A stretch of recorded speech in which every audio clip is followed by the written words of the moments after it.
ये कक्षा 9 का जो है विज्ञान चैप्टर नंबर जो है गति, इसका पार्ट 2 है। पार्ट 2 मतलब पार्ट 1 जो वीडियो है इंट्रोडक्शन वीडियो हमने पिछले वीडियो में बना दिया है और कुछ टॉपिक को भी हमने क्लियर किया है। तो अब देखेंगे कैसे। सिंपल है, वीडियो के हमारे जो चैनल का लोगो पर क्लिक करना है और प्लेलिस्ट में जाना है। प्लेलिस्ट में हमने 9th का जो है विज्ञान डाला है, उसमें हम पार्ट 1 पार्ट 2 से सब लिख दिया है, तो उस पे जाके आप देख सकते हैं। तो आइए हम ये जो है अगला वीडियो है जो टॉपिक है भौतिक राशियों का विभाजन, इसको हम पढ़ते हैं। इसके पहले हमने वीडियो में भौतिक राशियों को पढ़ लिया है। भौतिक राशियाँ 7 होती हैं और उनके मात्रक भी होते हैं, तो उन सबको हमने देख लिया है, आप देख लीजिएगा। तो आइए पढ़ते हैं भौतिक राशियों का विभाजन। भौतिक राशियों का विभाजन मुख्य रूप से 2 तरीके से किया गया है, एक अदिश राशियों में और एक सदिश राशियों में। अदिश राशियों को स्केलर कहते हैं और सदिश को वेक्टर। चूंकि राशि को क्वांटिटीज कहते हैं, तो अदिश राशियाँ स्केलर क्वांटिटीज और सदिश राशियाँ वेक्टर क्वांटिटीज। तो समझते हैं अदिश राशियाँ क्या होती हैं। ये सिर्फ इसमें परिणाम की दिशा होती है, परिमाण की दिशा होती है, जरूरत होती है, सॉरी, इसमें सिर्फ अदिश राशियों में परिमाण की आवश्यकता होती है, दिशा की आवश्यकता नहीं होती है। अब ये परिमाण शब्द है, इससे आपको संबंधित जानकारी होनी चाहिए। ये परिणाम नहीं है, परिमाण है। मैग्नीट्यूड, इंग्लिश में इसको मैग्नीट्यूड कहते हैं, मतलब मात्रा। यानी जो भौतिक राशि है उसकी मात्रा कितना है। जैसे दूरी जो है, अब हम मात्रा में लिखेंगे, जैसे 5 किलोमीटर ये दूरी है, 2 सेंटीमीटर ये दूरी है, तो इसकी मात्रा है ना, कितनी है, 2 है। 5 किलोमीटर, तो किलोमीटर तो ये मात्रक हो गया, और इसका जो है परिमाण क्या है, मैग्नीट्यूड क्या है, कितनी मात्रा है, तो ये हो गया हमारा 5। तो ये अब समझ लिए होंगे कि ये परिमाण क्या होता है। तो अदिश राशियों में सिर्फ परिमाण की आवश्यकता होती है।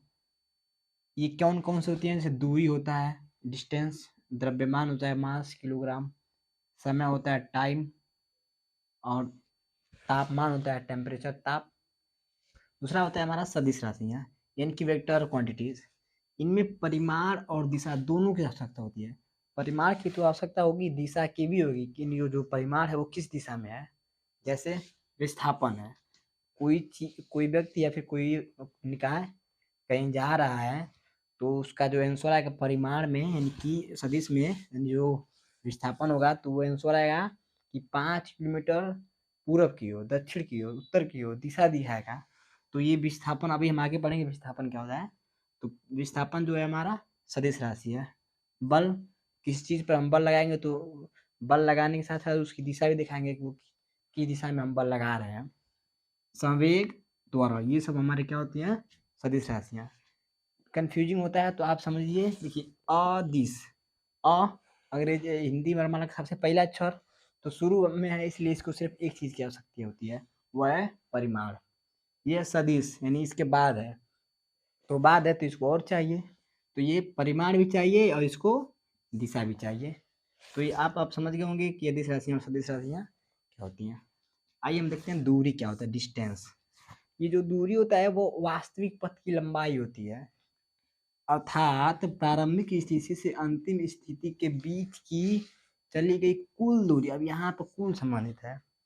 अब ये दूरी का मतलब होता है कि शुरू में जहाँ से कोई निकाय चल रही है और लास्ट तक चल रही है, उसके बीच की चली गई कुल दूरी। जैसे मान लीजिए मैं यहाँ हूँ, यहाँ से चल के यहाँ गया, फिर यहाँ से चलकर फिर यहाँ गया, फिर वापस यहाँ चल के यहाँ आ गया, तो ये नहीं कि इसकी दूरी सिर्फ यहाँ नहीं होगी, ये दूरी प्लस ये दूरी फिर प्लस ये दूरी, ये कुल दूरी, यानी कि जा रहा है फिर आ रहा है फिर जा रहा है फिर आ रहा है, तो कुल दूरी को हम क्या कहते हैं, कुल डिस्टेंस को क्या कहते हैं, हम दूरी। तो आप समझ गए होंगे वास्तविक पथ की लंबाई को ही हम क्या कहते हैं, दूरी कहते हैं। अगला है हमारा विस्थापन, डिस्प्लेसमेंट। ये समझ लीजिए, प्रारंभिक एवं अंतिम बिंदु के बीच की न्यूनतम दूरी। यानी विस्थापन का मतलब ये होता है, कोई वस्तु जिस स्थान से चली है और लास्ट में जिस स्थान पर है, उसके बीच की दूरी को हम न्यूनतम दूरी, यानी उसके बीच की जितनी भी दूरी हो उसी को हम विस्थापन कहते हैं। एग्जाम्पल तौर पर समझेंगे, कोई व्यक्ति यहाँ पर है, ये यहाँ से चल के यहाँ गया, फिर यहाँ से चल के यहाँ गया, फिर यहाँ से चल कर वापस यहाँ आ गया, फिर यहाँ से चल कर वापस यहाँ आ गया, तो दूरी कितनी होगी, दूरी इसको भी जोड़ेंगे, इसको भी जोड़ेंगे, इसको भी जोड़ेंगे और इसको भी जोड़ेंगे, ये दूरी हो गई। लेकिन विस्थापन प्रारंभिक दूरी और अंतिम की दूरी को हम माइनस कर लेते हैं, मतलब यहाँ से लेकर यहाँ तक की जो दूरी है वही हमारा विस्थापन है। मान लीजिए व्यक्ति यहाँ से यहाँ गया तो विस्थापन तो कुछ नहीं हुआ, हाँ तो नहीं हुआ, विस्थापन 0 भी हो सकता है। तो विस्थापन का मतलब ये हुआ प्रारंभिक एवं अंतिम बीच की बिंदु के बीच की न्यूनतम दूरी। वहां से गया फिर वापस वहीं पे आ गया तो विस्थापन 0। तो ये हमारा, अब हम समझ गए, आप समझ गए होंगे दूरी और विस्थापन समझ गए होंगे। अब हम देखते हैं दूरी और विस्थापन में अंतर। तो अंतर अब हम इस जितना पढ़े हैं उसी के हिसाब से आपको दिखाते हैं कितना आप अंतर निकाल सकते हैं। सबसे पहला अंतर जो अदिश है ये दूरी है, यानी कि दूरी एक जो है अदिश राशि है और विस्थापन क्या है, एक सदिश राशि है। देखिए चूंकि है ना विस्थापन में दिशा की भी आवश्यकता होती है। जैसे मान लीजिए यहाँ से चल के यहाँ गया, यहाँ गया है, फिर वापस यहाँ है, तो विस्थापन में लिखेंगे मान लीजिए 1 किलोमीटर है, 1 किलोमीटर ये पूरब है तो पूरब की तरफ ऐसे पूरा विस्थापन लिखेंगे। तो एक अंतर हमने लिख दिया कि एक अदिश है ये सदिश है। दूसरा इसका डिफिनेशन लिख देंगे, क्या लिखेंगे, दूरी प्रारंभिक बिंदु से और अंतिम बीच के बीच की चली गई कुल दूरी को हम दूरी कहते हैं, कुल डिस्टेंस को दूरी कहते हैं, कुल चली गई पथ की लंबाई को हम दूरी कहते हैं। विस्थापन प्रारंभिक बिंदु और अंतिम बीच के बीच की न्यूनतम दूरी हमारी विस्थापन होगी। दूसरा हो गया। तीसरा, दूरी जो है वो आ, कभी भी 0 नहीं हो सकती। जैसे मान लीजिए कहीं गया फिर वापस आ गया तो ये तो विस्थापन या 0 हो गया ना, दूरी तो 0 नहीं हो सकती। तो दूसरा नियम ये है कि दूरी 0 नहीं हो सकती जबकि विस्थापन 0 हो सकता है। फिर आप माध्यम से देखे हैं कि वहां से चल कर फिर वहीं वापस आ जाएगा तो ये हमारा विस्थापन हो जाएगा। तो हमने ये समझ लिया। अब विस्थापन जो है निगेटिव भी हो सकता है लेकिन दूरी निगेटिव नहीं हो सकती। तो अब आप दूरी और विस्थापन में अंतर समझ गए होंगे। अब हम देखते हैं चाल, चाल के बारे में कैसे कैसे चाल होती है। तो एक समान गति, कोई पिंड कंटिन्यूअस रूप से एक ही स्पीड में गति कर रहा हो तो उस गति को हम एक समान गति कहते हैं। जैसे घड़ी की सुई, घड़ी की सुई एक समान गति से चलती है, यानी उसकी गति में कभी परिवर्तन नहीं होता है। तो ये हमारे एक समान गति को, चूंकि नाम से यह है एक समान गति, तो एक समान गति है। असमान गति यानी जो एक समान न चल के अपने दूर जो स्पीड में परिवर्तन करे, कभी स्लो चले कभी फास्ट चले, जैसे कार की गति। या फिर हर गति हमारा असमान गति ही है। जैसे कार शुरू में चलना शुरू स्टार्ट करते तो स्लो होती है, फिर बीच में तेज हो जाती है, फिर रुकना होता है तो स्लो हो जाती है। तो ये हमारी क्या हो गई, असमान गति। हम लोग भी कभी स्लो कभी तेज चलते हैं तो ये हो गया असमान गति। अगला है चाल, क्या होता है, स्पीड क्या होता है। तो गति की दर को ही हम चाल कहते हैं। चाल का मतलब ये हुआ कि हम जो गति कर रहे हैं वो किस दर से कर रहे हैं, किस अनुपात में कर रहे हैं। यानी कि चाल बराबर दूरी बट्टे समय, कितना दूरी हमने चला और कितने समय में चला, इसी को हम क्या कहते हैं, जो है चाल कहते हैं।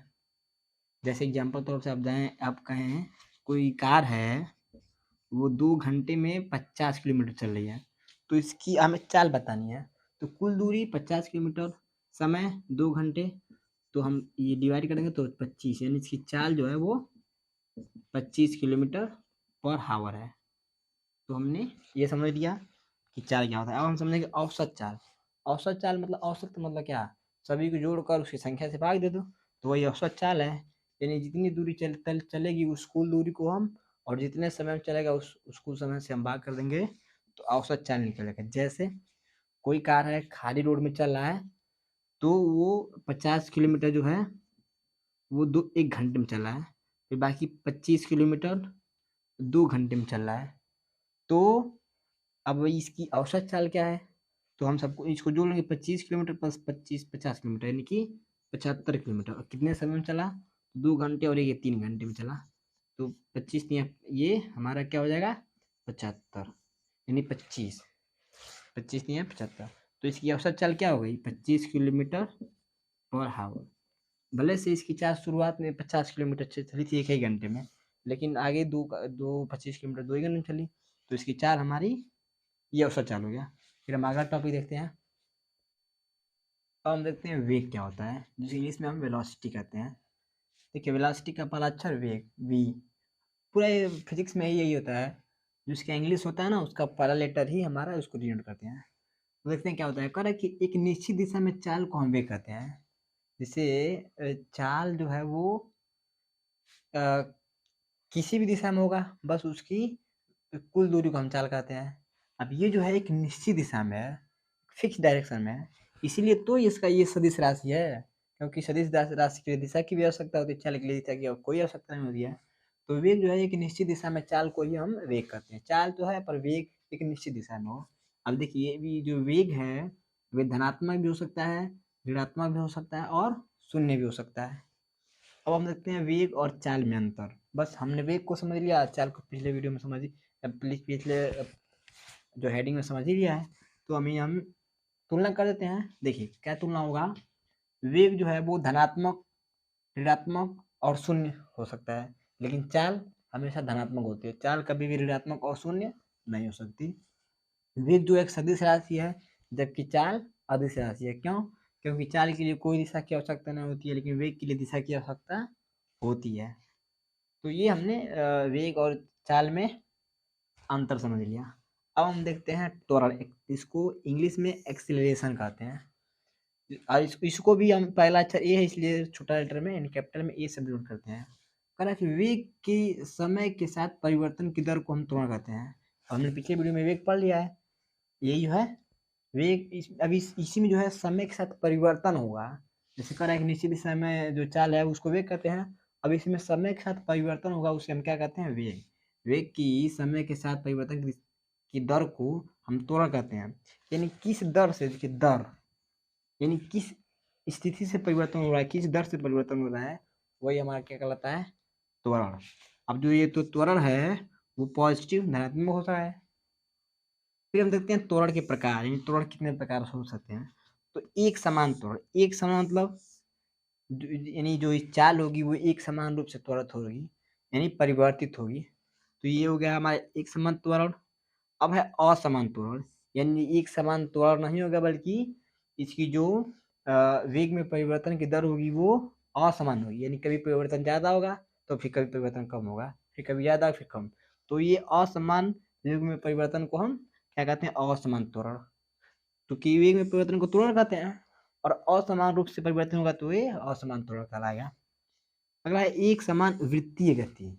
ये वृत्तीय गति क्या होता है, जैसे अभी हम बता चुके हैं आपको, भौतिक कुआं में चलता है वृत्तीय गति होता है, घड़ी की सुई भी वृत्तीय गति है। तो कह रहा कि देखिए यदि कोई वस्तु वृत्तीय पथ में एक समान गति से विचरण कर रही हो, जैसे घड़ी की सुई वृत्तीय पथ में है और एक समान जो इसकी गति है वो एक समान है, घड़ी तेज धीरे तो चलेगा नहीं, एक समान रूप से चलेगा, तो वही क्या होगा, हमारा एक समान वृत्तीय गति होगा। लेकिन इसमें बदलाव क्या होता है ये हम देखते हैं। चाल में कोई बदलाव नहीं होता है, सही बात है। मतलब घड़ी में हम देखते हैं कि चाल में कोई बदलाव नहीं होता है, बदलाव होगा तो समय गलत बता देगा। लेकिन वेग में लगातार परिवर्तन होता है, लगातार बदलाव होता है। कैसे? क्योंकि वो गोलीय है। देखिए चूंकि वो गोलीय है, हर बिंदु पर वेग की दिशा में परिवर्तन होगा। अब दिशा उसका फिक्स नहीं है, क्योंकि उसको 160 पे घूमना है, तो हर पॉइंट पे उसको दिशा में परिवर्तन हो रहा है, इसलिए इसके चाल में बदलाव नहीं होगा, लेकिन वेग में लगातार बदलाव होगा। जो एक समान वृत्तीय गति है उसको हम स्मॉल नहीं बल्कि कैपिटल भी डिनोट करते हैं। देखिए वेग को हम स्मॉल में करते हैं, लेकिन एक समान वृत्तीय गति को हम कैपिटल में करते हैं। तो capital V equal to 2 πr divide by T, ये जो होता है हमारा एक समान गति वृत्तीय गति का फार्मूला होता है। तो हमने इस वीडियो में जो है गति, ये पार्ट 2 था, पार्ट 1 में हमने भी कुछ टॉपिक किए गए थे, अभी पार्ट 2 में हमने इस पूरे पार्ट को क्लियर कर दिया।